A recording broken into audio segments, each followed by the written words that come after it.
As xornadas de folclore de Ourense comezaron onte a súa andadura coa tradicional e colorida cerimonia inaugural na que participaron os representantes das agrupacións encargadas de amosar o folclore de Colombia, México, Panamá, Serbia, Senegal e Taiwán por toda a provincia.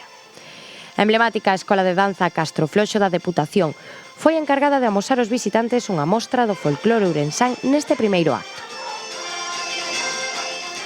Mentres, os representantes dos 6 países participantes subiron ao escenario ataviados cos seus traxes tradicionais.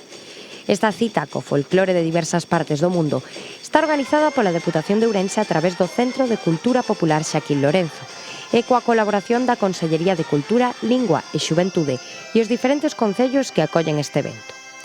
Ata o próximo 21 de agosto, as agrupacións Fundación Ballet Folclórico de Nopsa, Colombia, Ballet Folk, Instituto Tecnológico de Celaya, México, Academia Andrés Valiente Danzas y Proyecciones Folclóricas de Panamá, Kutzrem de Serbia, Ballet Yamu de Senegal e Yuan Yuan Dance Group de Taiwán amosarán as súas danzas e música tradicionais en 16 vilas ourensáns. Esta noite estarán en Celanova e o Barco de Valdeorras.